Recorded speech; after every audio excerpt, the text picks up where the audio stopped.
Warning. This podcast may contain spoilers from whatever TV show or movie is mentioned. Please listen at your own discretion. Welcome to Viewers Anonymous. Yo, what's going on? I am Scoots Bronson. And I am S. Foster. That's right. You tuned into another episode of the Viewers Anonymous podcast where we give you our very own reviews and takes of movies and TV straight out of Hollywood. What's going on with you, my guy? Man, dealing with a little migraine, man. But you know what I'm saying? I'm going to push through it, power through it.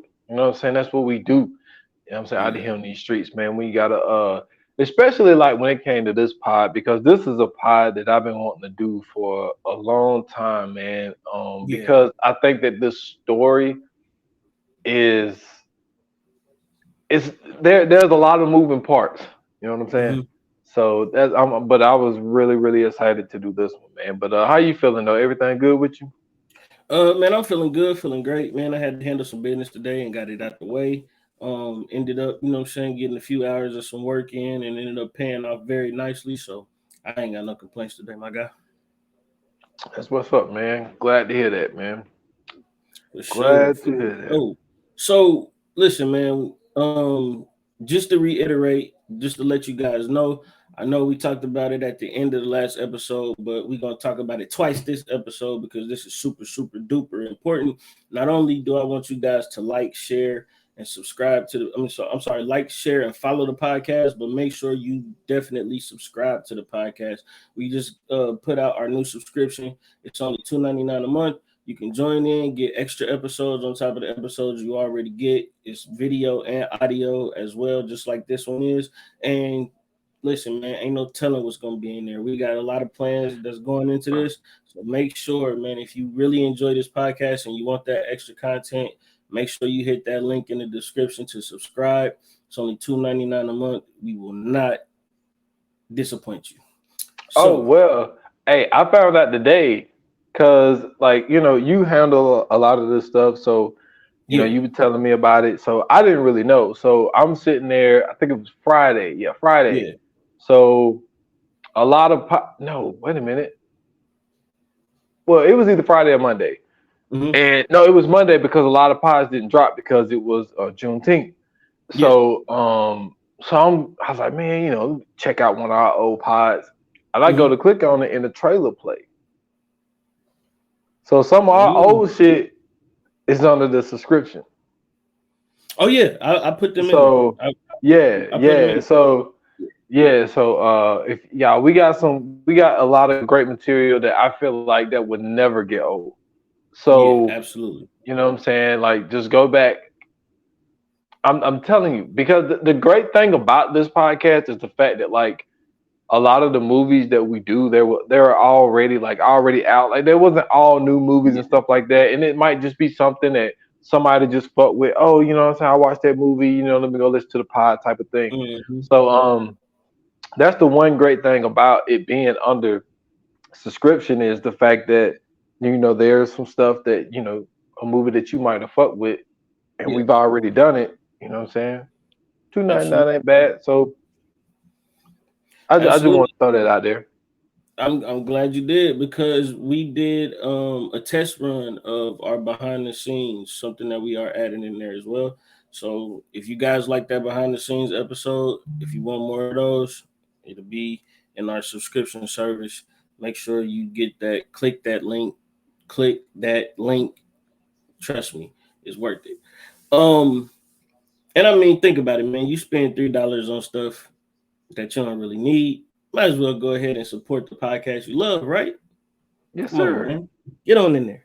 So, listen, man, just like S. said, he is super excited to do this, and I wasn't as excited as him, even though I was excited. I wasn't as excited as him, only because of the lack of knowledge that I had on said subject that we were about to cover. And watching this, my excitement starts shooting through the roof because I know where this conversation can possibly go, and I know what we can do with this. So listen, I have joined and jumped on the train, and man, I can't wait to get into the conversation. So without further ado, man, we are presenting to you today the 30 for 30 documentary from ESPN about Len Bias. It's entitled Without Bias. It's about the death of Len Bias during the 1986 year, I believe it is. That's the year you got drafted. You want to know the crazy part? What's up?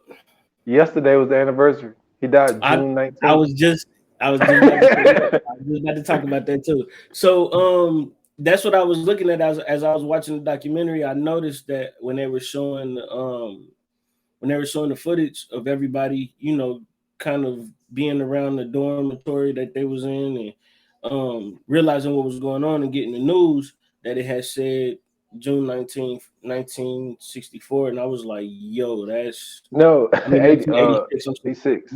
I'm sorry, yeah. I don't know why I said 64. 1986. But I was like, yo, that's crazy because you know what I'm saying? It's this was not even planned. We didn't plan on doing this around this time unless S. Dot got some like sneaky move that he put in there. I had no idea about none of this, y'all. Things are falling in place. I don't know how it's happening, but I'm glad it happened, man. But anyway, if you guys don't know the story about Len Bias, he was a star basketball player in college, power forward, ended up getting drafted number 2 overall in the 86 draft to the Boston Celtics. And unfortunately, he was never able to play a game in the pro league because he eventually died of an overdose on cocaine. And it's some suspect things that had went on around his death, and around the city and around the time of his death, of course. And now we are all left of what could have been. So, unless I missed something, you ready to start? Yeah, I just wanted to throw this out there to really tell people the significance of it. Like, so he was consensus first team All American in 1986, which was his senior year. Consistent consensus second team All American in 1985. Two-time ACC Player of the Year, 85 and 86. Two-time first team ACC, 85 and 86. ACC Athlete of the Year in 86. ACC Tournament MVP in 1984 when he busted Michael Jordan ass, and fourth team Parade All American in 1982, which that's when he was coming out of high school, and he was inducted into the College Basketball Hall of Fame 2 years ago in 2021, which is a tragedy. What the fuck took y'all so long? Like, I do not understand what took so long. But he led Maryland to like what they first ACC championship in 14 years. Yeah, like he was literally. If you haven't seen Len Bias was LeBron James in Miami. If that makes sense. If anybody watches basketball, y'all know what we're talking about. Like he was literally LeBron James in Miami in college. And man, listen. Like I told you, I watched the 30 for 30. I also listened to a pod that had talked about the 30 for 30. And then I also watched a documentary on the Maryland Terrapin YouTube page that talked about Len Bias. And they showed these 2 plays. One of the plays was excuse me, him getting the rebound. I think it was against I want to say it was against maybe Georgetown or somebody like that.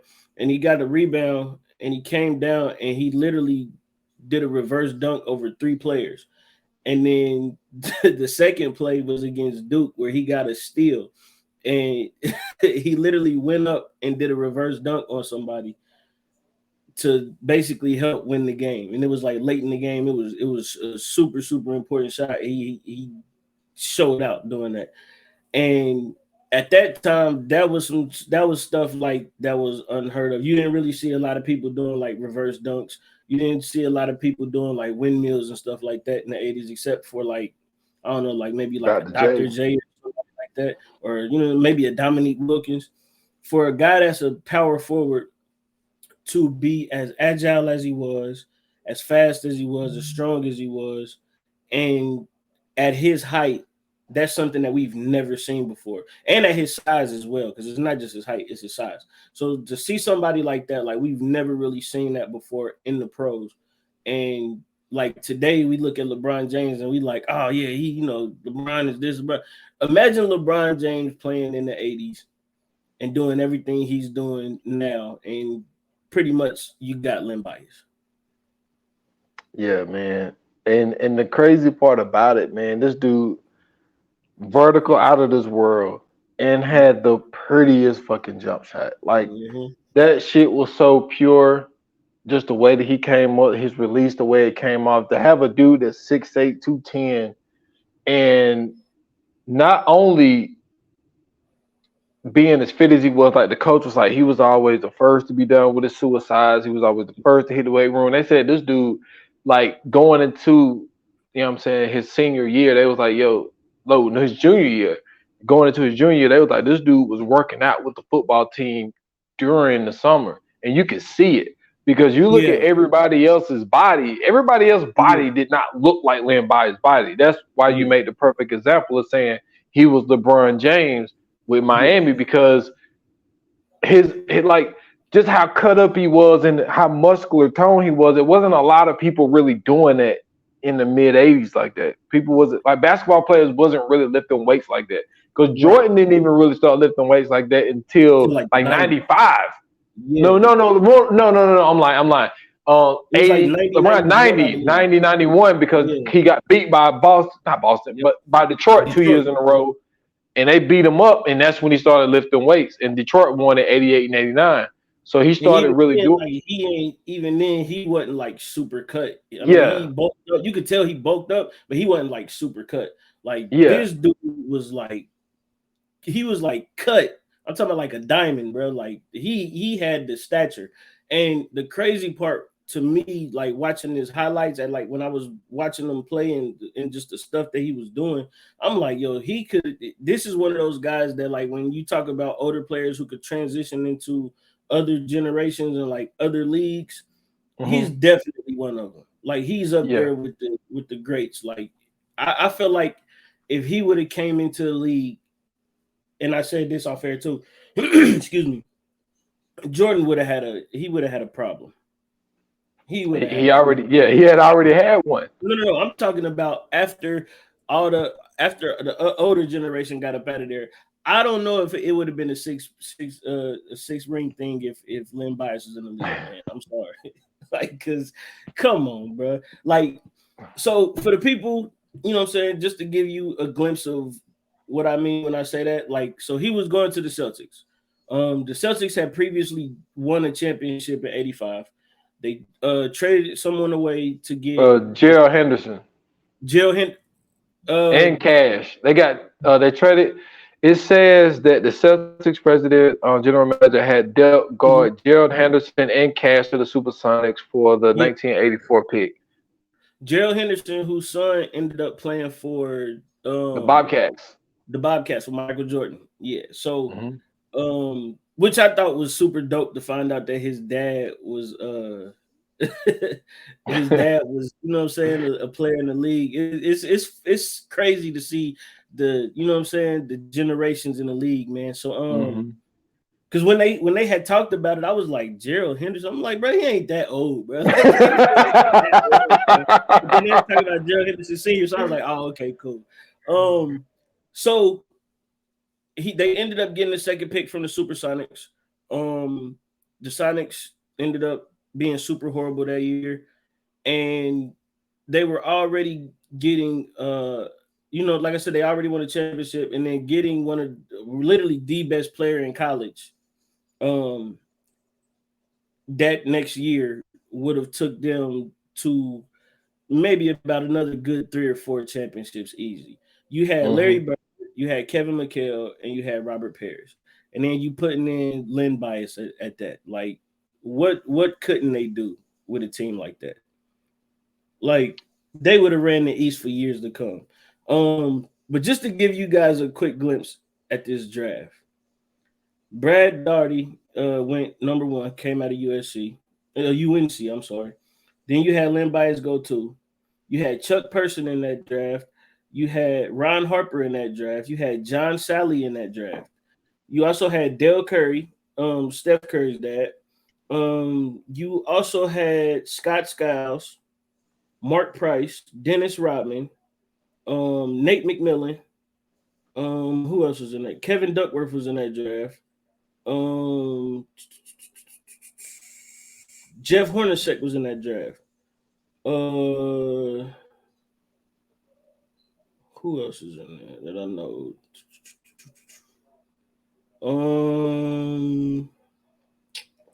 It's getting thinner now, but those, I mean, like those are some names though, bro. Like, yeah, definitely.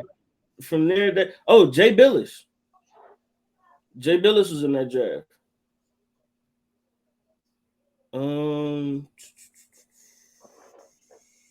I think that's about it. Wait a minute. No. Yeah. I mean, that's a draft class to come out of, bro. Oh yeah. Yeah, that's a draft class to come out of. For him to have those guys on there, and I believe like all of those guys that I named, at least two of them, maybe two of them probably aren't Hall of Famers. I don't think Brad Daugherty was. No, that's what I'm saying. He wanted the two. That's what I'm saying. Like at least maybe two of them weren't Hall of Fame, but the rest of them like end up having great careers, winning championships. Yeah. I mean, come on. That's crazy. I mean, even in that first round, you got just Ron Harper. Oh, Brad Sellers. I forgot about Brad Sellers. John Sally, Dale Curry, and Scott Skiles. Pretty good draft. That's a crazy draft. You know what I'm saying? Especially with the careers that those guys ended up leading up to having. Like, that's wow. So the night of the incident, before we get there, right?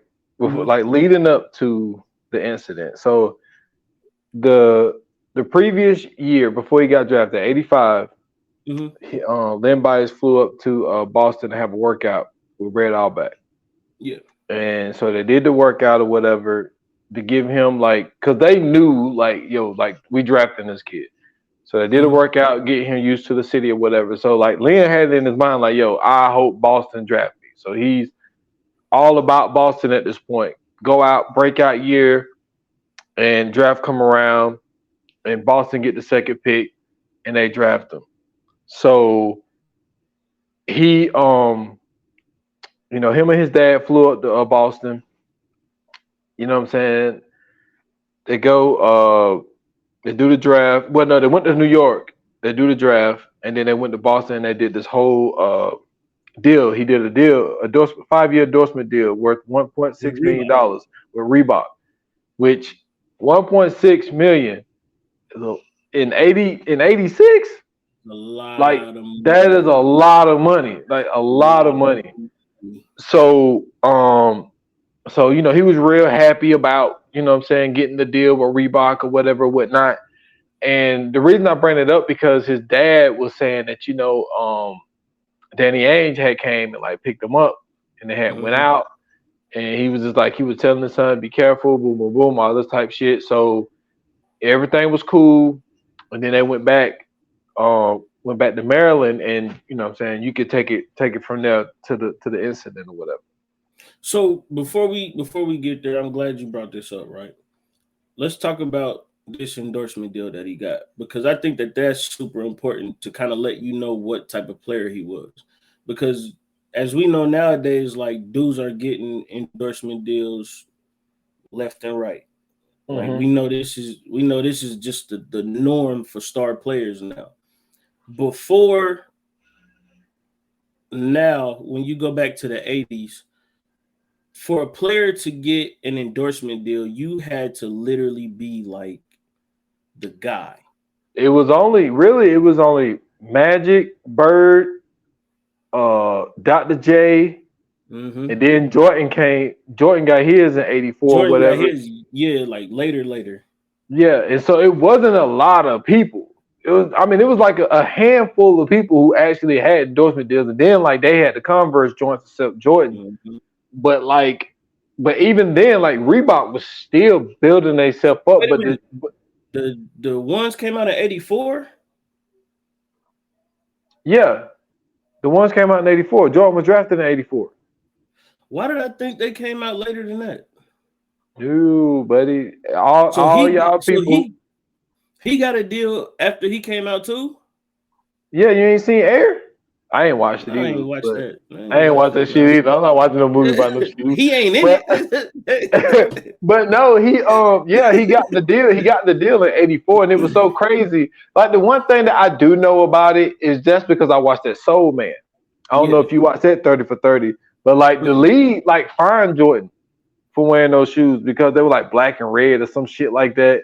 Even though there was a team colors, it was some weird shit that they fined him for. I think because the shoes had black in them or some shit. But yeah, those shoes came out in '84. But then at the time, because remember, Dynasty. What is it? What is that shit called? Is it Dynasty Times? That shit on the Lakers. There was Winning Time. And they showed that one little thing where Nike offered Magic like a stock because they was a running company at the time. Yeah, they was a brand new company too. Yeah, and so like people looked at Nike as a running shoe. So Phil Knight didn't really have no money to give Magic up front, so he was just like, "Yo, I can give you stock in the company, but I can only give you like so many hundred or thousands of dollars." And Magic was like, "Fuck that shit." Because they said that it was some shit like Magic. If Magic would have did it, it was some shit like it would have been like worth like $5 billion or some shit like right now. It's something crazy. It was either $5 or $2 billion that deal that Phil Knight offered him back then would have been worth today. So that's just showing people like Nike wasn't all that back then. No, but back then it was really all about Converse. Like Converse was the basketball shoe back then. And then Reebok was really coming into the game. And for them to throw out $1.6 million, that's telling you like, yo, we believe in this guy. Like this guy is going to be the guy to take us to the promised land. Because but put that in perspective though, like the 1.6 million, that's really what I want to focus on, because it's like I don't even think Jordan or Magic got that number. Yeah, I don't think initially, because Jordan, like I said, I didn't watch Air. This is just from me. But I remember there was something in the deal where like they didn't even produce that many of Jordan's shoes because they didn't think that they were going to sell. Right. And like they ended up selling way more than they thought. And then I think like they had to go back and like kind of like renegotiate this shit because it ended up being way more successful than they, you know what I'm saying, projected the shoe to even be in the first place. Mm-hmm. But for Reebok to be what it was, because I mean, shit, at this time, what all they really had was Reebok Classics, really, and the soft shoes. Yeah, Reebok Classics was adult baby shoes, bro.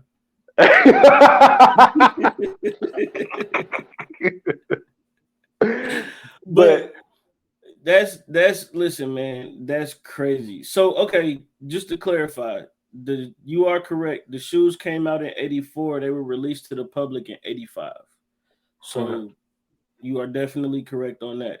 We talk about the Jordan ones, by the way, just in case anybody got confused. So so that's just to show you, man, like how real of a player this dude was, like how much people really believed in what he could come to the league and do.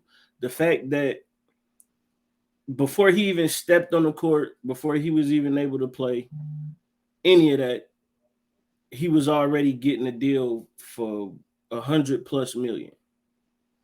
His contract wasn't even going to be that. Yeah. Because basketball contract wasn't shit back then. Remember what? Magic got what? $10 million for 10 years or something like that. Yeah. Like, come on, bro. Yeah, we it was talking $1 about million a Magic year. Johnson. Yeah, we who talking about changed Magic the Johnson. league? Who made the finals not on tape delay no more? That's what I'm saying. So and he was getting $1 million a year.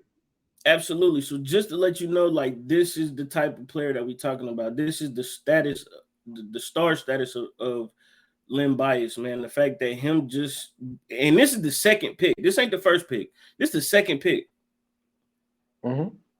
Like, the fact that the number one pick in the league wasn't even as touted the way that Len Bias was, lets you know just how dope of a player this guy is.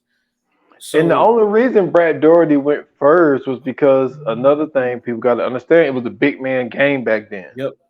It was all about centers. Like, everybody wanted to have the next great center. So absolutely. Brad Daugherty was a center. And not that he wasn't good at North Carolina. It's just the fact of, like, if you could get a guy 6'10", 6'11", you know what I'm saying, with a little bit of skill, you draft them first. Cleveland, what were you doing? I don't see how you seen Len Bias and was like, yeah, we're not going to get that guy. I mean, this is true. But I'm just saying, like, but you also got to look. Like, you had, oh, man. So Kareem was still in the league. Mm-hmm. You had, damn, why is his name slipping my mind? Both of them motherfuckers was at Virginia together.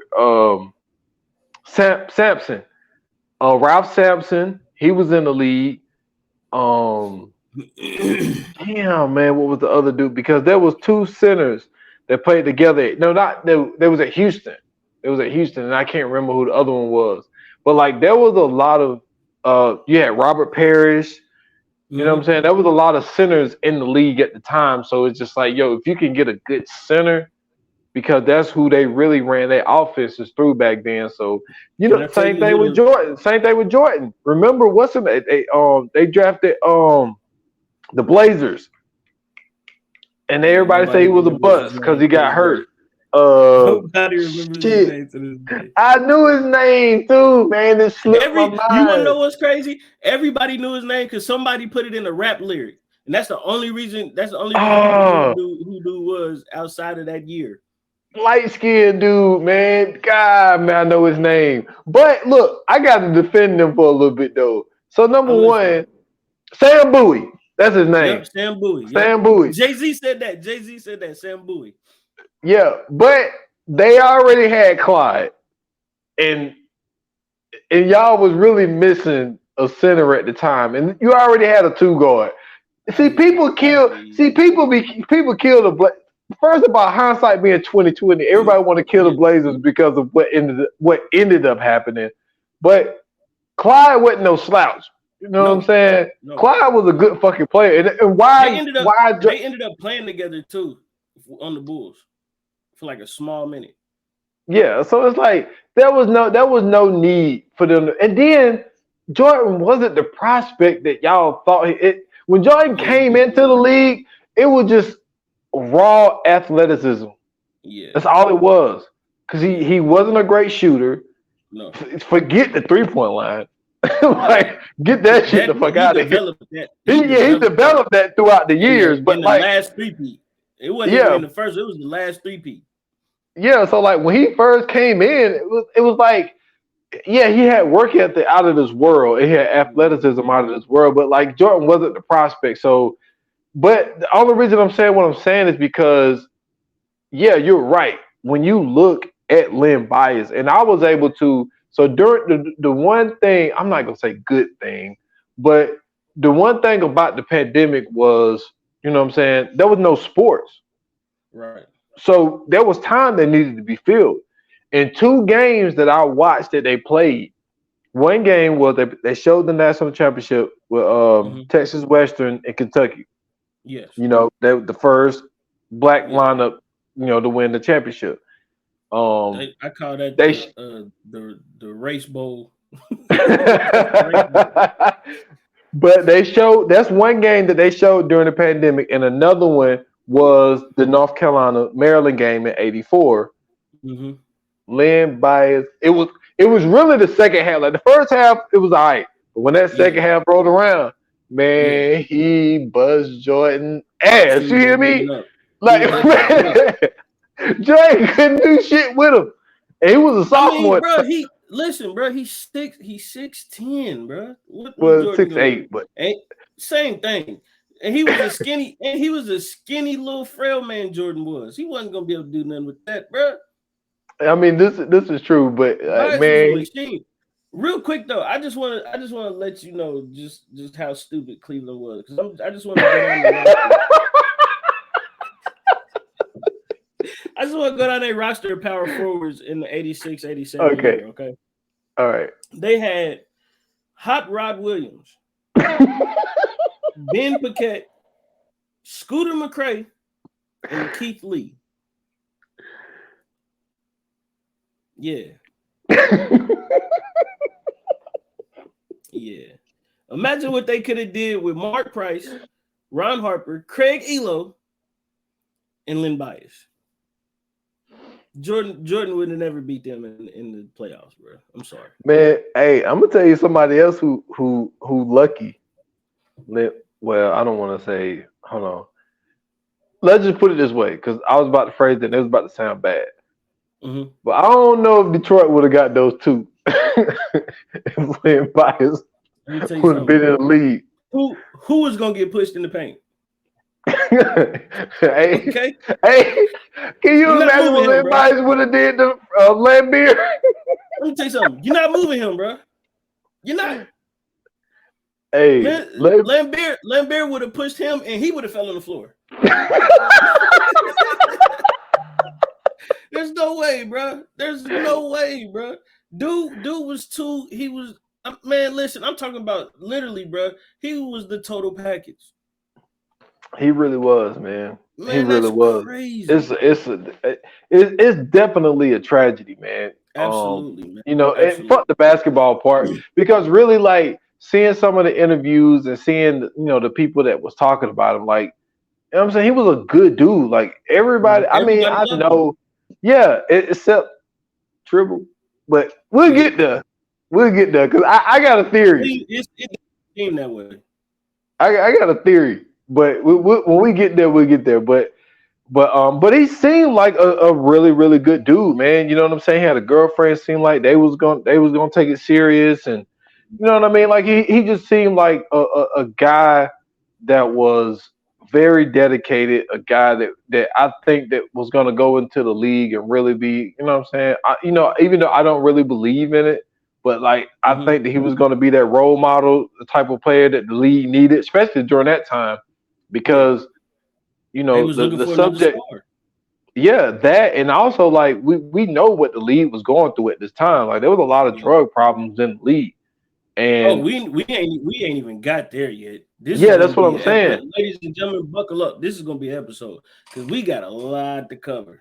Oh yeah, we just like what we're doing right now is just really giving people how significant of a player that he was. Yeah. You know what I'm saying? And the person that he was before we really get into the shits, because I think that's very important, because I think when you hear the name Len Bias, like a lot of people do not understand the significance of like how great this dude really was.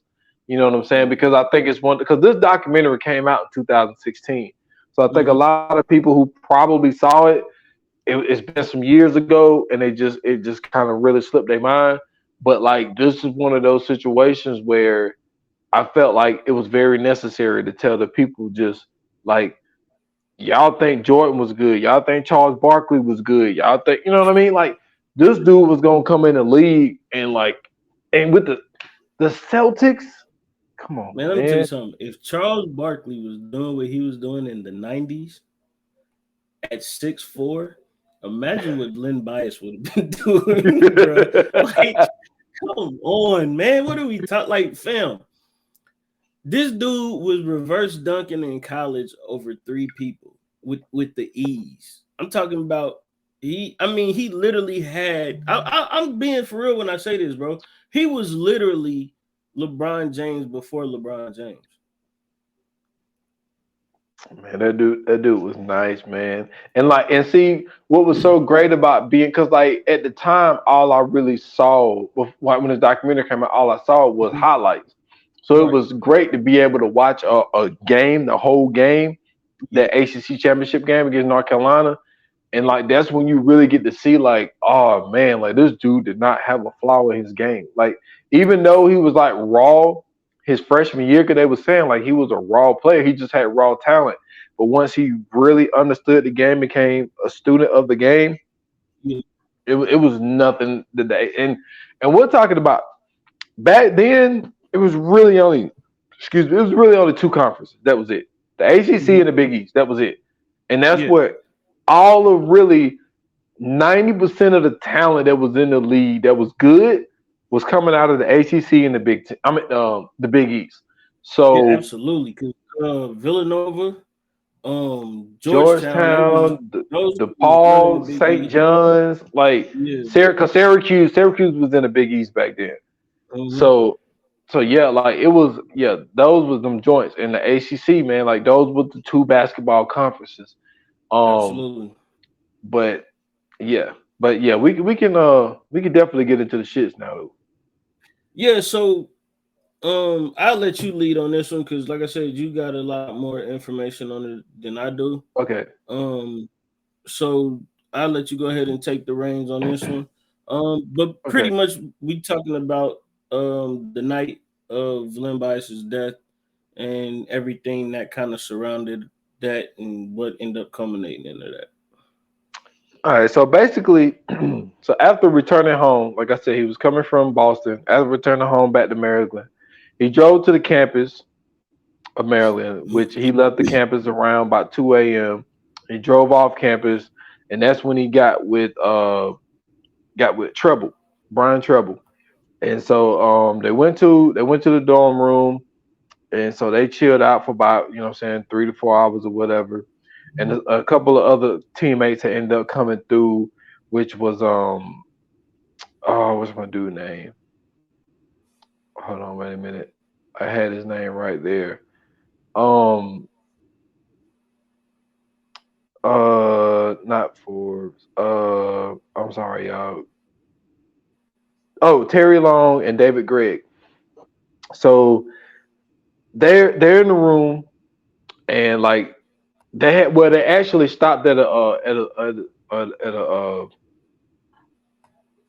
oh man, why is everything blanket? At a store, and they bought some alcohol or whatever. Yeah. Now we don't know who bought it, and we don't know who it was for, but the dude that worked at the clerk, he knew who he was.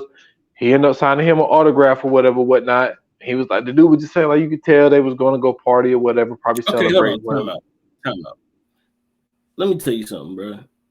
If a star college player, and this is another thing I wanted to point it out too, and this is really my favorite part about like the 80s and the 90s, is because when you were like homegrown talent, you literally went to the schools in your vicinity. You didn't really go to a school further away for real.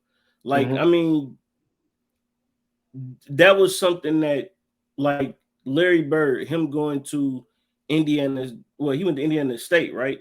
Yeah, Indiana State. Yeah, him going to Indiana State. You know what I'm saying? Magic Johnson going to Michigan State. Yep. Michael Jordan going, you know what I'm saying, going to North Carolina. Like those guys literally were from those areas. You know what I'm saying? Len Bias grew up in DC, so of course he would have been either at Georgetown or Maryland. Like that's what I really love about that time.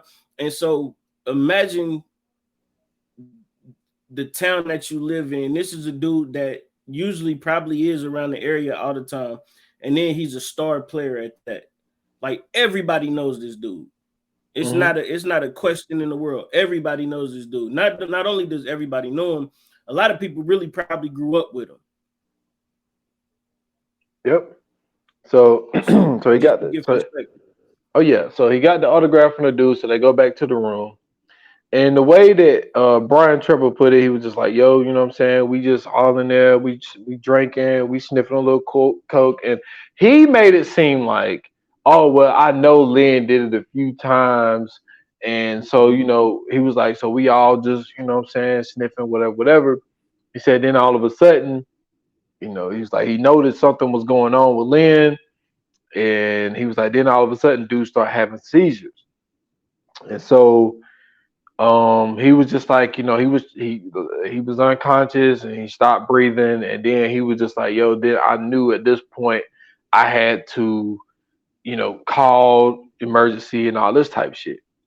Now, this is the issue. First of all, the 911 call. This motherfucker wasn't frantic. He didn't make it seem like,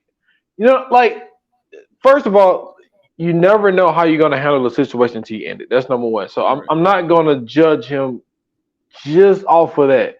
But he just felt way too calm. But then at the same time, they returned to the dorms around 2:30, 3 o'clock, and they didn't make the call until 6:32. Now he did say it wasn't like a situation where we were just snorting and throwing beers back. He was like, it was hours before anything happened or whatever. Right. And so he makes the phone call, but this is my thing. Well, okay, let me finish this. So they come, emergency come. They restart his heart, and his breathing was unsuccessful. Then, they tried to make another attempts to revive him at the Leland Memorial Hospital, which was in Riverdale, Maryland. He was pronounced dead at 8:55. With cardiac arrest. Usage of cocaine or whatever. Mm-hmm. And this is the thing. It was reported that there was no other drugs or alcohol found in his system. That's very important because Brian said, yo, we were throwing, alcohol back and snorting. Mm-hmm. But the report says there was no other drugs or alcohol found in the system. Absolutely. So my thing is,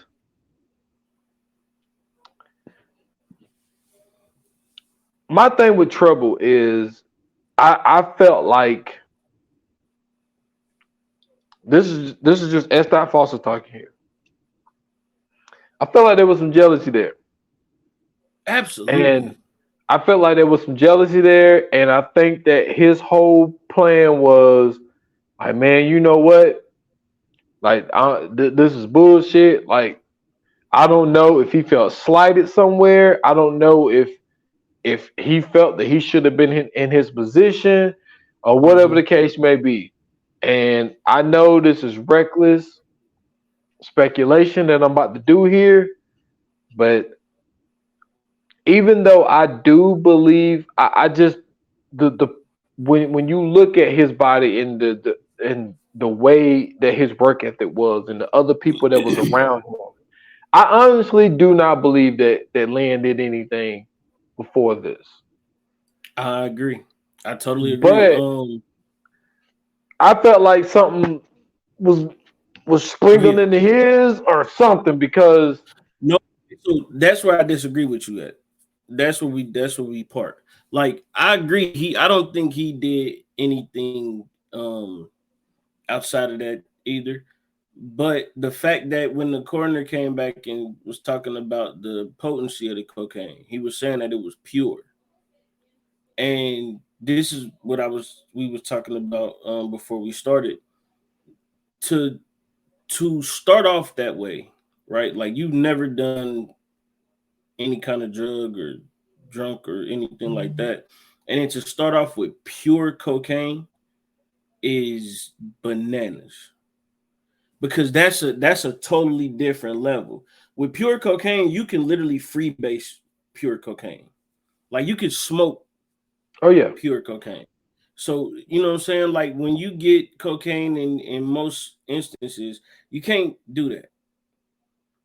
Only because it's been stepped on and it's been through all kind of different processes and everything else. But the fact that this is like pure, like even remember like watching American Gangster, and they was talking about how potent Blue Magic was. Yeah, heroin. You know what I'm saying? Like the fact that was pure, and what that did. Imagine cocaine in its purity. Like that mean that it's at its all-time high. Like nothing is gonna defeat that. You know what I'm saying? And for somebody to who never does it or hasn't done it before to then do it, like no wonder his heart was fucking racing. No wonder he ended up going into cardiac arrest, because there's no way you can do anything like with that. This is true, but I also feel like Long, Terry Long. I think if you're, don't get me wrong, like I understand, like yo, you want to celebrate, you happy, all this type shit. I don't know if it was necessarily his idea, but I do believe in, if you know that this is not normally what this dude does. Right. Yo, Len, you know what? You know, maybe you can knock a few beers back, man, but I don't know if this right here is for you. You know what I'm saying? Well, like you also got to think about it too. It's the 80s, bro. Yeah, because everybody was doing it. Okay, Literally. Let me rephrase that.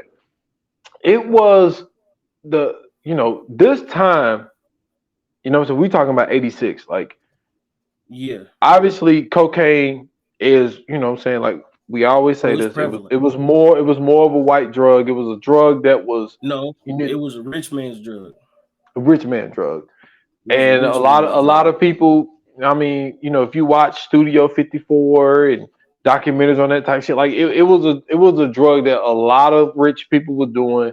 People would do it right in front of you. It wasn't a situation where people would hide to go, sniff a line. It was something that was looked at as really a party drug. Like, this is what you do to have fun. A lot of people did it, before sex and all type of shit like that. So it wasn't really frowned upon, because really what was being frowned upon was, crack and heroin and shit like that. Well, crack wasn't even.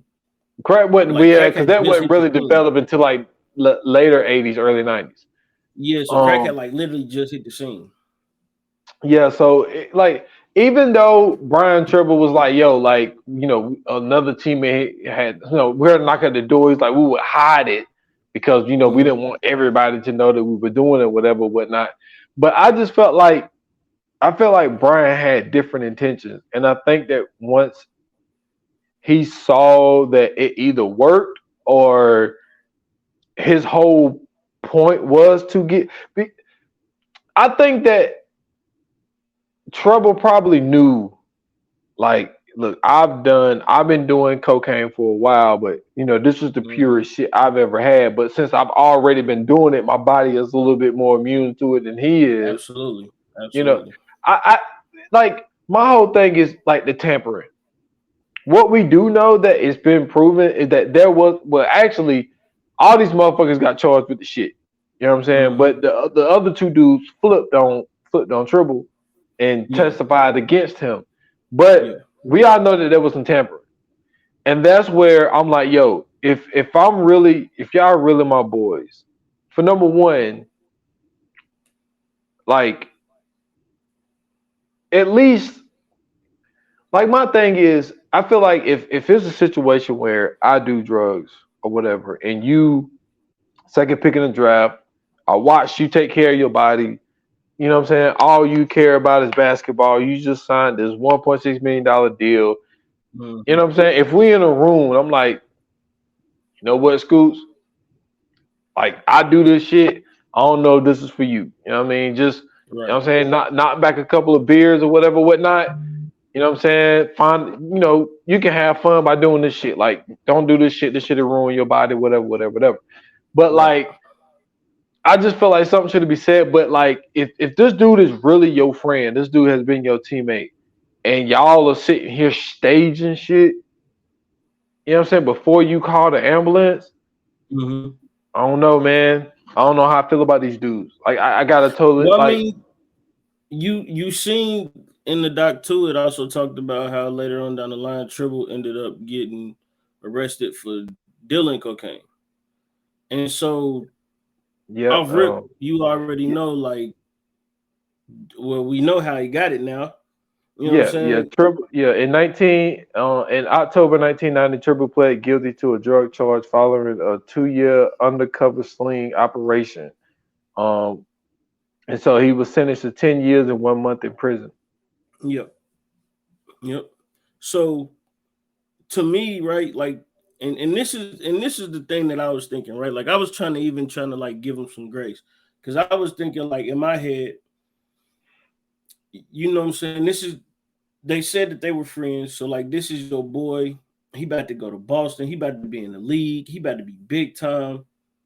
He probably thinking like, man, you know, you want to get on this now, so when you get around, you know, some these celebrities and you do that, like, you know, you already in the game.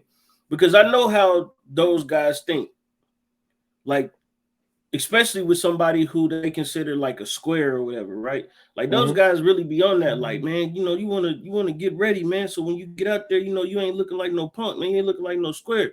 And so that's probably what he was on. But the thing is that if you know, like, if like you said, if we together, bro, and you've been doing this or I've been doing this, and I know that you don't do it, I'm not about to be like, hey, man, you know, you need to get in on this, bro, because when you get up there, you don't want to be, you know, you don't want to be the outcast. Nah, bro, I'm not gonna be on that. Because a real friend would have been like, hey, man, let's just go ahead and get a, you know what I'm saying, let's get a couple beers, let's celebrate, let's chill. We're gonna call some women over, like they said they did. They said they was calling some women over. No, so I'm gonna call a few females over. We're gonna kick it. You know what I'm saying? I know you don't do no drugs. You know what I mean? Like, I mean, like, just what could be possibly going through somebody's mind at that time, bro? Like, this dude literally just got drafted number 2 overall. He just literally accomplished his dream. And just like that, bro, it's gone.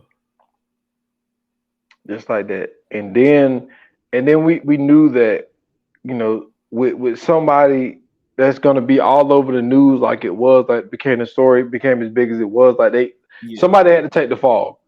And so, you know what I'm saying, on July the 25th, the grand jury returned with indictments against Brian Tribble. He got possession of cocaine with the intent to distribute. So that means he had a lot of fucking cocaine. Absolutely. And then Terry Long and David Gregg, they were charged with possession of cocaine and obstruction of justice. And they both were suspended from the team. And then all 3 defendants entered a guilty plea. And then in 86 of October, prosecutors dropped all charges against Long and Gregg in exchange for their testimonies against Tribble. Now that's what makes me think, yo, something going on here. And then 3 months, let me see, 3 more indictments against Tribble end up coming. 1 count of conspiracy of obstruction of justice, 2 counts of obstruction of justice. So something happened in that fucking room. Yeah. After he had the seizures. Like they tried to cover up some shit. Yeah. At least Tribble. You gotta think about it, because even on the phone call, and he was like, yo, you know what I'm saying, we need an ambulance over here quick. You know, he not breathing. All he was saying was he's not breathing right. And he was like, it's Len Bias. He can't die. You know what I'm saying? It's Len Bias. He just got drafted to the Celtics. Like, you know, he ain't breathing right. That's how he was saying. So you know that they probably was trying to cover it up, you know what I'm saying, trying to get whatever off his face or off his nose, or however it, you know what I'm saying, however it happened, trying to get whatever evidence they can and get it, you know what I'm saying, get it going. Because when the police do get there and the ambulance do get there, they gonna know something up.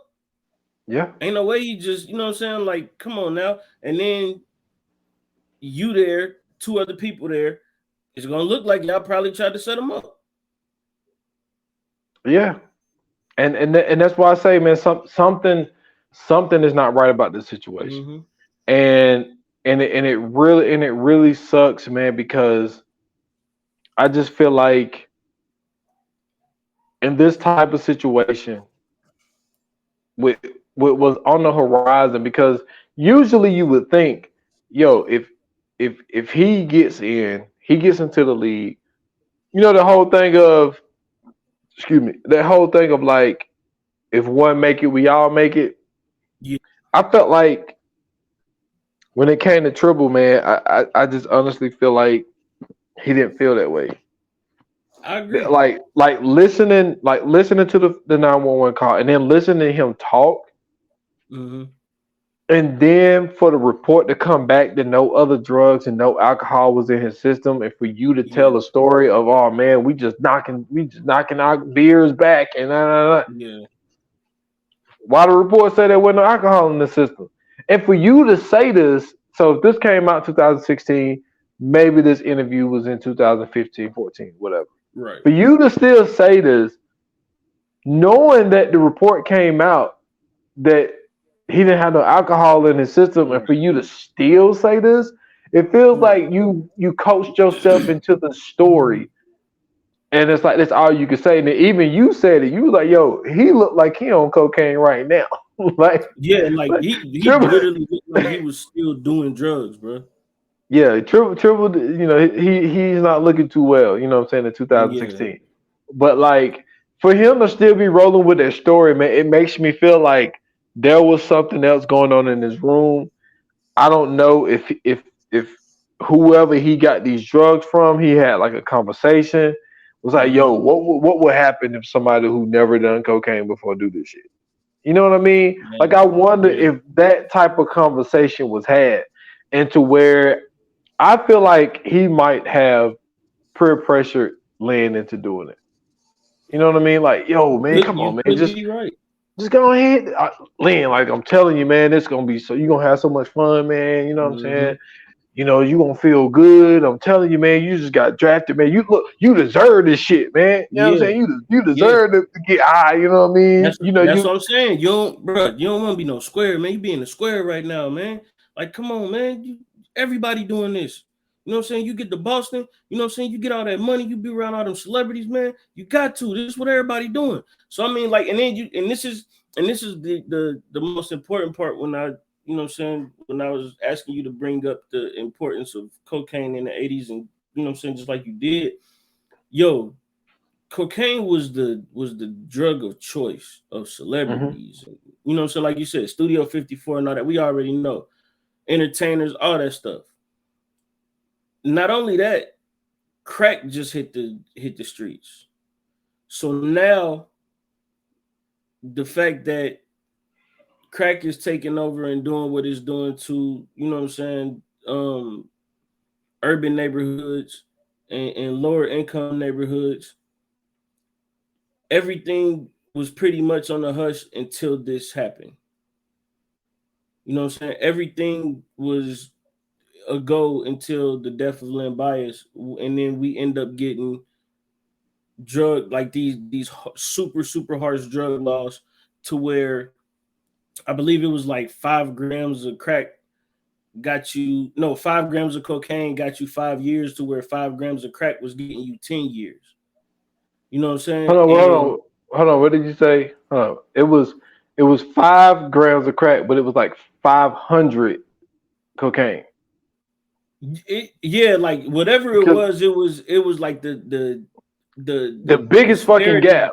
Yeah, like the disparity between the two was ridiculous, and especially the fact that they were using Len Bias's death in this situation to push these laws through, and to then turn the laws onto these low income communities and these basically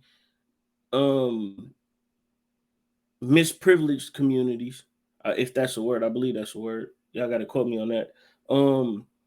But these communities are already at a disadvantage, and now that people are out here finding a way to make money and doing everything that they're doing, even though it's not right, nobody's, you know what I'm saying, giving them the moral okay for that, but they're finding ways to literally get themselves out of poverty. And as soon as this happens, they don't push the cocaine law up. They push the crack cocaine law up. So now, you know what I'm saying, you use this star and you use his death to pretty much push an agenda that has started, or that is going to later on in life destroy everything in these communities. and it's going to spearhead the further destruction of these communities. And later on down the line from these laws, you get mandatory sentencing, you get the 3 strikes, you get like all of these things that pretty much are like building blocks on each other. And it's just like, and one of the, I'm not sure if it was the 30 for 30 or it was the one when they was talking to, it was the Maryland YouTube one. But one of the guys, he was either a senator or a representative of Virginia, but he was saying how it was either Maryland or Virginia, one of them. But he was saying how basically when they were putting these laws together, like they weren't even focused on the people who was dealing cocaine or any of that. Like cocaine wasn't even looked at for real. It was all just the whole crack thing. Mm-hmm. And he was saying like, yo, we were literally putting these people away for something that should have been just as bad as coke. I mean, where cocaine should have been just as bad as that. The same rules should have applied to cocaine that applied to crack cocaine. And you know what I'm saying? You see later on down the line how it really affected the people in those communities. Yeah, and it was all a setup, man. Like when you look at laws and you look at amendments and all types of shit like that, a lot of it is always skewed because the reason why the disparity was so big because it was 500 grams of cocaine, you get 5 years, and 5 grams of crack, you get 5 years. And what that meant was, like we mentioned earlier, cocaine was more of a white suburban rich man drug, and you were more likely to be able to arrest more people with crack, which was so crazy because the thing about it was if you got 5 grams on you, obviously you're about to smoke it. You ain't about to fucking sell it. So the thing is, people who were crack addicts were getting sent to jail instead of getting help. Absolutely. You know what I'm saying? So you locking up a lot of people who are, you know, getting high when they need to be in a rehab, but you throwing them in jail. You know what I'm saying? And not only are you doing that, you giving incredible and I'm talking about unnecessary time to drug dealers, which do they deserve time? Of course they do. But these guys it was cases where dudes was getting life on the first time offense. You know what I'm saying? And it went so bad to where dudes was getting life on the first time offense for marijuana. Yep. Like it reached out that far to the fact that where if you were a person of color, or if you were a person in a low income community and you had this in your possession, you literally could get taken away for the rest of your life. And that was it. It wasn't no looking back. It was, man. That's crazy, man. And what also sucks is, you know what I'm saying? So Len Bias, you know, his death, he was 22 years old. And on December the 5th, 1990, Len Bias' younger brother, Jay Bias, was murdered in a drive-by shooting. He was 20 years old. No, it wasn't a drive-by. It wasn't a drive-by. It was a regular shooting. They said that, well, the report said that he was talking to a young lady who worked at, I believe it was a K Jewelers. And the boyfriend of the lady, I guess, assumed that they were flirting or whatever the case was. And as he was coming out of the store or out of the mall or the mall, I believe it was the mall. Yeah. Dude and another assailant was outside, and then they just start shooting at him. And they ended up getting in the car and leaving after that. Yep. And so he was pronounced dead at the same hospital that his brother Len died at. And he ended up being buried next to Len in the Lincoln Memorial. So it just sucks that the family had to deal with that. But following the son's death, the two parents, James and Louise Bias, they both became advocates. And the mother, she became a more anti-drug advocate. And the father, you know, he went after gun control. So it just sucks, man, that the family end up losing two kids in their 20s, 22 and 20 years old. You know what I'm saying? Absolutely. To something that, you know what I'm saying? Like, to me, man, it sucks because, we are people who come from these communities that we talk about. And if we haven't always been in them, we have been a part of them at some point in our lives. And the thing that sucks, man, is we hear all these stories about how these guys, they come from said communities and they have an opportunity to lift their families and their friends out of this, and a lot of them do. You know what I'm saying? The ones that we see, they've done it. You know what I'm saying? They brought their friends along. Perfect example is LeBron. He not only did he get his family out of there, but he set his friends up to also get out of there as well. He kind of opened the gate for them to be able to do the things that they doing. When you look at guys like Maverick Carter, when you look at guys like Rich Paul, you see those guys that he grew up with, and you can see the example that, what I'm saying, we're talking about. But to know that a guy could have literally got his family out of all of that shit. You know what I'm saying? Yeah. Like, ain't like the sky was the limit for Len Bias. And it really wasn't even the sky. It probably would have been further than that. It could have been the moon, to be honest with you.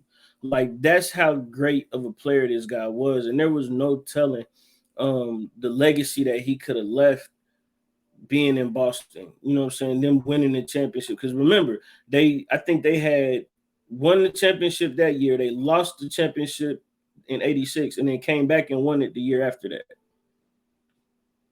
If that's the right timeline. Yep. And then I hate that his name got the law is like known as the Len Bias law. But so the Anti-Drug Abuse Act in 1986 was signed by punk ass Ronald Reagan. In October 27, 1986, the law provided a mandatory minimum prison sentence of 20 years and a maximum of life sentences, along with a fine that's up to $2 million for drug cases. Like, the thing is like, obviously, I do, what I'm saying, the podcast on drug dealers and shit like that. Mm-hmm. And like, a lot of the shit that I tend to notice is like the people that they choose to arrest or kill. It's like you never get to the root of the problem, really. You know what I mean? Like, a perfect example is, what I'm saying, Snowfall. Like, what was so great about Snowfall to me was the whole Teddy character. Absolutely. Because that's the story that gets buried. You know what I'm saying? Like, you glorify and you throw on the news like all of these black people, all of these black drug dealers getting arrested. And what they singled in with the whole Teddy character is the fact of like, the government is the one who is really bringing this shit in here. And the shit was supposed to stay in black neighborhoods so they could get money to fund these wars. And that was the whole purpose of the war on drugs. It came out, I believe, maybe 4 or 5 years ago in the paper, where one of the politicians of that time had came out and admitted that the war on drugs was literally a war on impoverished people and black people. Like, that was their target. You know what I'm saying? Not only did he talk about how their plan was to put those drugs in those communities, but also to put guns in those communities as well. And as you can see, that plan has worked to its potential, maybe even further than that. We have so many stories about all of these drug dealers who we talk about, or especially you definitely cover a lot of them.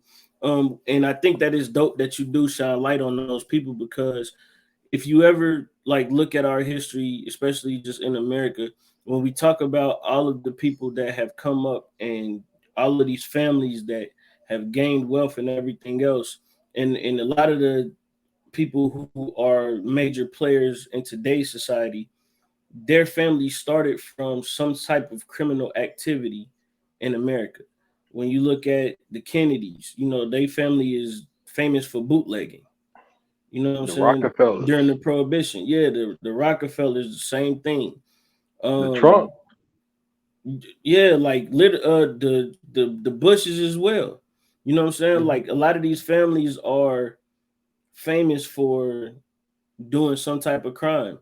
And then not only that, like American cinema has done its best to glorify, mafia and the mob life and the major players in those crime syndicates and everything else.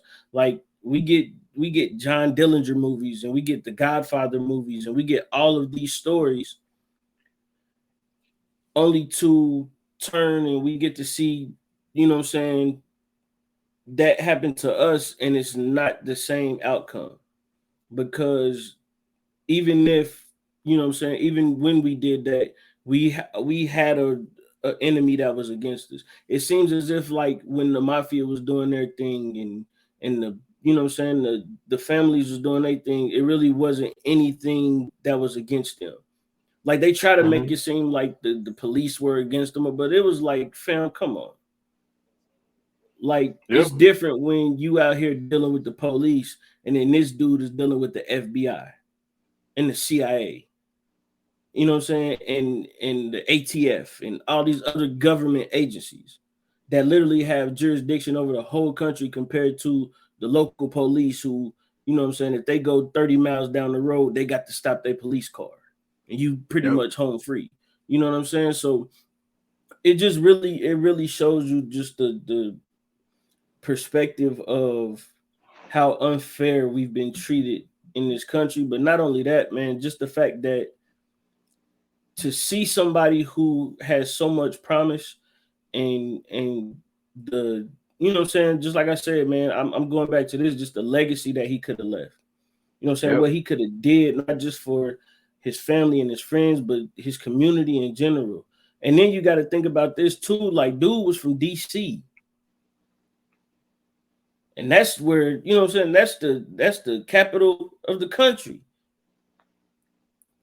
And it sucks just to know, man, like even when, you at the top of your game and you got everything in front of you, you still got everything against you.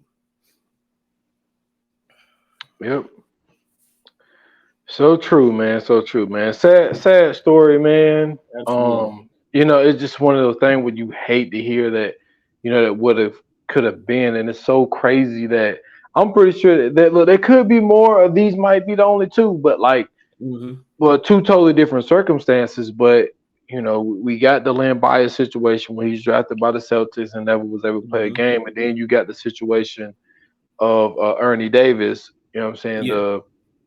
The first black person to win the Heisman Trophy from Syracuse got drafted by the Cleveland Browns, but he died of leukemia. So that's what I meant by two totally different situations. But the fact that he got drafted and never got to play. But the one great thing that they did was they retired the number 44, which nobody never wore the number 44 for the Cleveland Browns. Right. Boston didn't do it with the number 30, but hell, they got too many numbers fucking retired anyway. Like I don't even know what what is Boston gonna do, man, in 2052? There ain't gonna be no numbers left, man. Like they got so many damn numbers retired, man. I mean, to me, I ain't gonna lie, bro. It really don't matter. Like I feel like in the NBA, if they gonna like retire like players' jerseys, they should retire like the numbers should be like the year they was drafted or the year like they stopped playing with them or something. Because like to retire numbers in the NBA to me is it's kind of dude they retired KG's number, man. He played there like 3 years or some shit. Well, he won a ring there, man. He did, but like he was like 3 years. It's like okay. Yeah, I get it. But man. Did Minnesota retire his number?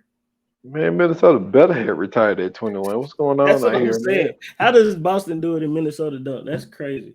They had, I don't know, but I would imagine they would have had to. They would have had to. No, what are the rules of retiring numbers? That's what I want to know, because why is Jordan's number retired in Miami?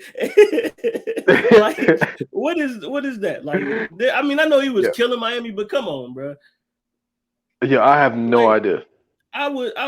That's like if some dude from that school up north was like busting Ohio State open every year, and then like we just. Oh, you mean that number 2? Never. No. Come on, man. Why you hating on Charles? Notice I was hypothetical. I understand, but you know. No, I don't. Yeah, you do.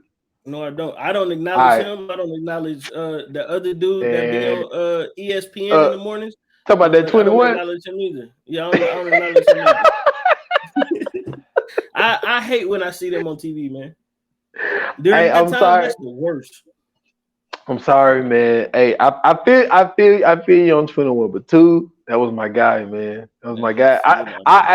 That was the one person that I used to watch, and I tell people this. He was the person when I started playing defensive back. He was the person that I watched, and I tried to like model my game after him. Obviously, I wasn't explosive as he was and all that type shit, but just his game was phenomenal. Yeah, like that's why I was man. I've never rooted for the Green Bay Packers until they went to that Super Bowl. Yeah. I was like, man, let my boy Charles get one, because he got robbed. He got robbed with that tuck rule, man, when he was with Oakland, man. He got robbed of that one. But yeah, I feel you though. But that was my guy. It's, you know what I'm saying. I mean, I give those guys credit, of course, because you know what I'm saying. That's what you're supposed to do when you see great players. You know what I'm saying. You got to give them their credit, man. But just in the fun of rivalry, you know what I'm saying. I don't. Oh yeah. I don't bring those guys up, of course, just to let everybody know it ain't nothing personal. It's just in the fun of rivalry. I definitely respect those guys, but that's just like, you know what I'm saying. If every time you watch Florida State and Florida play, and then they start showing Tim Tebow, you'll be like, man, get this off TV. Like, what are we doing, bro? You know what I'm saying? Like, get that dude out of here. But yeah, man. But all in all, man, rest in peace to Len Bias. Yes, sir.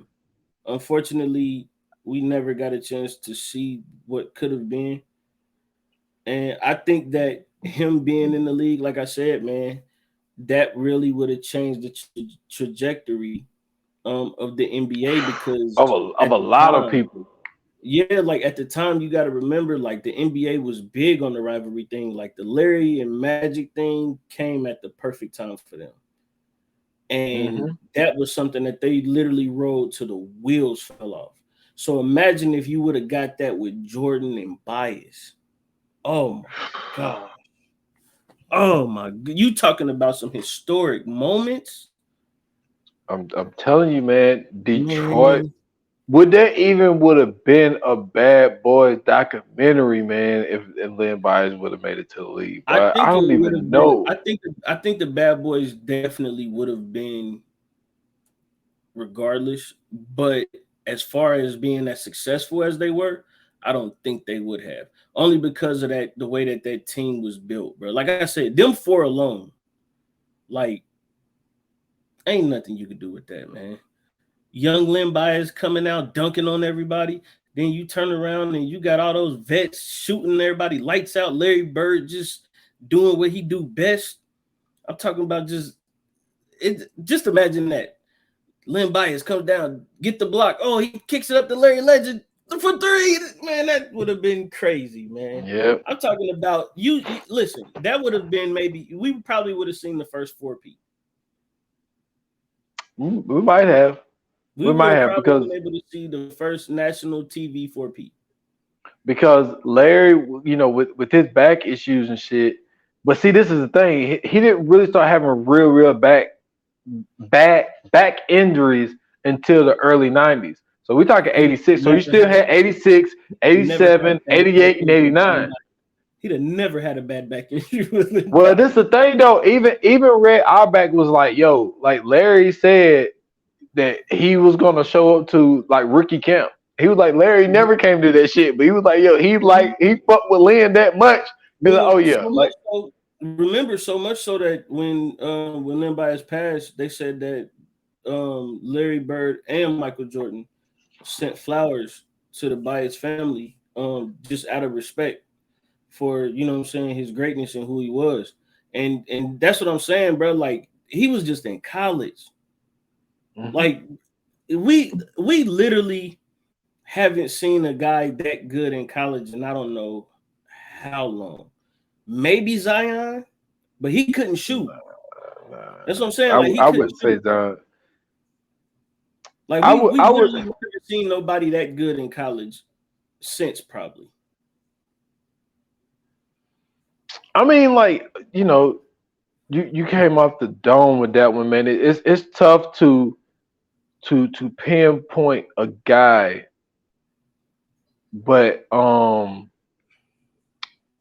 would have to say, man, it would have to be. I think no, because Vince wasn't that great of a shooter when he was there, but maybe. I was gonna say KD, but not even then. Yeah, and then he was a one and done. Yeah. Well, like, Grant Hill. Grant Hill. I mean, I know you don't like Duke, but Grant Hill was that dude. My favorite basketball school. Oh well, Duke. I like Grant. I think Grant was considered one of those guys. Me personally, I think Stackhouse was one of them guys. Stackhouse was that dude. Nice. And then, you know, me, I know I'm, you know, no point intended. I'm biased to Iverson. I felt like those 2 years Iverson had at Georgetown. You know what I'm saying? But I mean, the only thing what I'm comparing it to, though, like not just the skill, but I'm talking about just the hype that surrounded them too. Right, like, because the only person I really can see it compared to is LeBron, but I really can't, because LeBron was like out of high school with that. Yeah, never went to college. Yeah, so yeah, I know what you're saying, but it's, I mean, you know, Kobe like didn't even have that. Yeah, well, yeah, because Kobe was, I mean, first of all, like, you know, we know that, you know, he played professional. Well, he played against professionals in Italy when he was there, but then he came over here and he just dominated high school dudes. Like, he been playing against grown men since he was like 13 or some shit. You know what I mean? And now you want him to play against dudes his age in a public high school in Lower Maryland? Like, man, come in. He's supposed to these dudes ass. Yeah, he's supposed to look like that. That's crazy. Yeah. So, I mean, that, to me, like, even still though, like, that's one of the things that surprised me about Steph Curry. The fact that his brother around that time was technically considered better than him. Seth was a guard at Duke. I remember that. And Steph was at Davidson. And when he took Davidson to the tournament, when he was on that Davidson team, because I don't want to say took, because that's kind of selfish, but you know what I'm saying, when he was on that team when Davidson went to the tourney, like, that's when he really started getting his propers, right? Seth was always the guy that was in the spotlight. Like, well, he did go to a smaller school first. He transferred into Duke, so he didn't go straight to. But even still, like, just him being there, he ended up getting his property. He was a baller at Duke. Yeah. Like, that boy was something serious at Duke, man. Man, I'm trying to think. I really can't think of a player that was literally touted the way he was, and like coming into the league could have possibly been that. You know what I'm saying? Like, especially coming. Well, it ain't too many teams that was like winning the championship and getting the second pick either. But just still, like, just going to that team knowing that, like, this dude could literally change it all. That's why I said, like, maybe Zion. Like, Zion to me was the only one that kind of had that same level.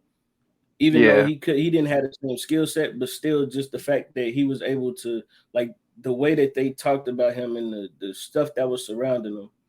Like, that's the only person that I could really think of as of late that had that same. Well, maybe this new kid, Victor. Yeah, and then he ain't even going to college. You know what I'm saying? Yeah. He's playing in France. So yeah. So I don't know, man. But like I said, what could have been is, man, it sucks to not be able to see that play out, because that would have been something. That would have been like Michael Jordan probably would have never been in Space Jam if Len Bias was still alive. Think about that. I'm serious. Like, I know that should sound crazy, but like it's in an alternate universe. We probably so shit would have been different. We probably would have never been wearing Jordans. Been wearing Adidas or Reeboks. No, he signed with Adidas, wasn't it? Yeah, no. No, it was Reebok. Yeah, it was Reebok. Yeah. Why I keep saying Adidas? It was Reebok. It was definitely Reebok. You thinking of Kareem? Kareem had the Adidas. That nigga was balling in high top shell toes. Yeah, you're right. It's Reebok. That's funny. High top shell toes. That is horrible. Yes, it really is. Chuck. I'd rather ball in Chucks. That's funny. Oh man, that's hilarious. Man, let's go ahead and get into it, man. Let's get into the Fire Flames. Let's do it. Yoga Fire, Yoga Flame. So where you at on this, my guy? Okay, I am. I see. I understand what the director was trying to do in this. Letting everybody speak freely. The only thing that I would have wanted a little bit more, I just felt like there was no pushback. I think that they just let everybody tell their stories and just let it ride. I'm gonna give it a 4 for the simple fact of I felt like when it came to like the interviewer, I felt like Brian Trouble needed a little bit more pushback. You know what I'm saying? Yeah. Because I think that we could tell his story got some holes in it, and I don't think they really exploited it. And I just really feel like it was one of those situations where they were just like, you let the viewing audience, make their decision on how they feel about it. I just feel like there wasn't enough pushback. There's a lot of information in there, a lot of good footage in there, but I just felt like they needed a little bit more of that. So I can't put it on that high status, but so I'm gonna give it a 4, man. Okay. I'm gonna go a step ahead of you, a half a step ahead of you. I'm gonna go 4.5. But the reason behind it is because I appreciate the setup that they gave, because they really did a great job of giving us not only just how big of a star Len Bias was, but doing pretty much of a good job of kind of telling us what type of person he was too. Because I didn't know too much about Len Bias. I mean, of course, I knew who he was and, you know what I'm saying, what happened to him, but I didn't know how big he was at Maryland. I didn't know how much of a star he was in college, and I didn't know like his imprint that he had in the game of basketball. And watching this, I understand why it's such a huge story. And you know what I'm saying, like it was as important as it was. And hearing his name, you know what I'm saying, when I was younger, it was like, yo, who is Len Bias? And then when I now watch and see, you know what I'm saying, what he was doing and the, you know what I'm saying, like the legacy he left behind, I'm like, yo, this dude could have been the one. Like I said, it may have never been a Jordan. You know what I'm saying? Like that's a huge possibility.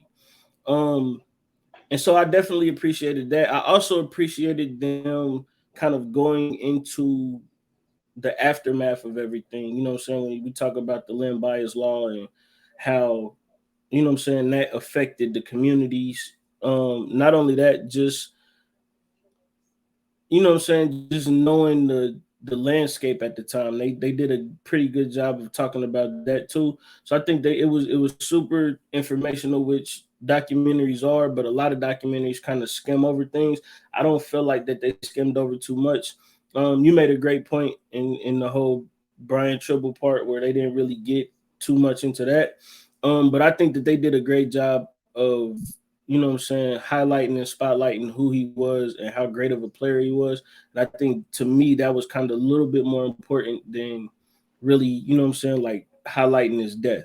Because I think everybody kind of knows about his death, but nobody, well, I'm not gonna say nobody, but a lot of people don't really know just how great he was and what his, you know what I'm saying, and what he could have possibly been. And I think that that's the thing that they really focused on, and that really, you know what I'm saying, kept me locked in for sure. I'm not mad at it. All right, man. So let's get into the coming soon. Let's do it. Coming soon to own on video and DVD. All right, man. So this next one is gonna be a pretty much lighter episode. It's not gonna be as heavy. Maybe it will be because said it best. These hoes ain't loyal. And by hoes, I'm talking about Jessica Rabbit. That's right. We're talking about Who Framed Roger Rabbit, man. No, I'm just joking. I ain't gonna do Jessica Rabbit like that, man. She was super loyal to my man Roger. Yeah, we covering Who Framed Roger Rabbit. A classic. It is a interesting movie because not only is it live action, but it's also animation.